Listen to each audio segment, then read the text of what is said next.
Hi, welcome to 5 Questions with Rachelle, where we explore the thinking, the regenerative thinking behind our decision making. So come along and join us. We're going to have a lot of fun. So hi Marcia, it's great to be here on your property, and tell us a bit about yourself and where you're farming. Yeah. Okay, I'm Marcia. I have a little business called Whirl Ag, Yep. which I coach landowners. Can I just quickly ask, what does Whirl Ag stand for? Stands for wild, holistic, organic, reciprocal and living. Awesome.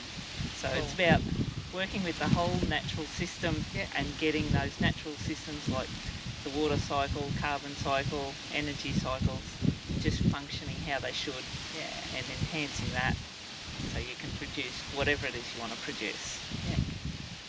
And I live on a farm with my partner, a cropping farm, southern Queensland on the Condamine River, black soil floodplain, and behind us you can see a trial. Been having a bit of fun. Trial crop. Yeah. With all sorts of things growing. And what do we got in here?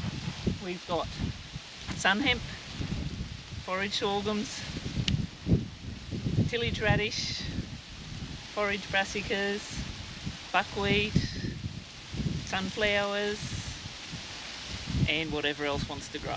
Yep.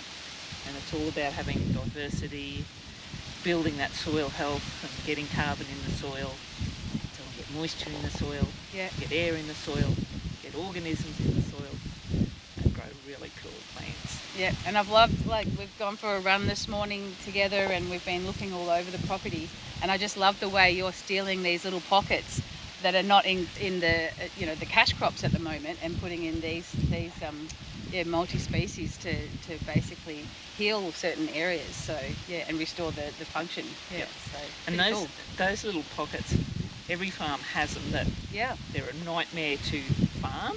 They cost money, they're not very productive, whereas if you turn it into diversity, it's actually part of the whole production system. And it feels good just looking at it. It looks absolutely beautiful. I think that I think Brenton would enjoy seeing this, rather than the bare land that's not doing anything. Absolutely. And especially on windy days like this, there's so much protection there for the soil. Yep, for sure. Incredible. So thanks. That's good to find out a little bit about you. We have a few questions. The 5 questions with Rachelle. This is all about. So the one big question that I wanted to ask was, what's the most important thing that you want to achieve in the next year? So, just starting out in my business, I would love to just get a few cropping farmers, traditional industrial cropping farmers, just to start thinking and exploring the possibilities of regen ag and getting that whole farm system working. So if I can get 2 or 3 those key farmers just starting to explore that journey, that would be really cool. It sounds like places are limited, so you want to basically get in early if you're going to be those 2 or 3. That's awesome. Is that proving for you, or is it proving for them what's possible? Both. Through my own experiences and trials and what I've seen just by stopping and observing and trying things, I know it works. And some of the customers I've worked with and their results, they're saying it works. But still seeing new people new to it see it happen, just the joy in their whole attitude is just really cool. And so that's important, because it's so much hard mental difficulties in the farming industry. So to get them going in a positive way is just change your whole outlook. What sort of obstacles do you think, or what sort of challenges are going to be there in trying to prevent you from being able to achieve this? Mindset of me and my clients. It's believing you can do it. It's a real mind game. You've got to, because you're kind of going against the standard in some ways. But just trusting what your gut instinct tells you, and then getting the farmers to stop making excuses excuses about not having the time or money or energy, and to stop and have a look and see what other opportunities there are out there. Yep. So then they can start moving forward and building. But yeah, that's getting everyone to take that first step. That's a big obstacle, but you've got to keep trying. So if we were to get to the end of the year and you are able to achieve this, 2 or 3 farmers that have been able to sort of really take these steps, what would success look like? What at the other end of the year? A farmer skiding about. Skiting, I love it. Having a wild crop like this instead of a monoculture. Yep. That just would be like a cropping farmer. Yeah. Not talking grazing farmer. They're quite happy with wildness. Yep. But cropping farmers, if they can embrace a bit of wildness in their crops, a little bit of bragging.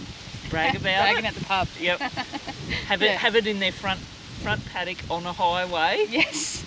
That Not the just hidden trail would out be, the back. Yeah, that would be just absolute gold. Yeah, and it'd get people asking questions too, wouldn't it? It would, Yeah. People would be like, why, and why are you doing that? Like, yeah, and that's what we need, more questions. Yes. Now, speaking of questions, I've got one last question, that is, if you were to win the lottery, what would you do?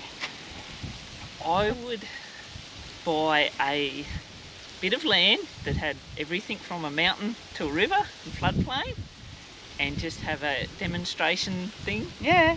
Where anyone and everyone, from the farmer to the eater and everyone in between, can just come and experience it. Right, how interesting. The point is, you want all the different landscapes, so like to sort of prove the different, everything anywhere is possible. Is that what you're saying? Yeah. And just show what you do on a mountain isn't the same as a river. Right. And they're all different. They've all got good bits and difficult bits to deal with, but it can be done. Yeah. And just to get people back to nature and in nature and learning, because if you learn and understand and can see something, then you'll care about it. Yeah. Yeah. And then if you care about it, that's... Well, that's awesome. I've got this beautiful vision now of this land with mountains and rivers and flat country, and yeah, I think that's pretty cool. And yeah, it's been a lot of fun. That's my 5 questions. Thank you so much, Marcia. And yeah, we'll see you next time at the next 5 questions. Thank you.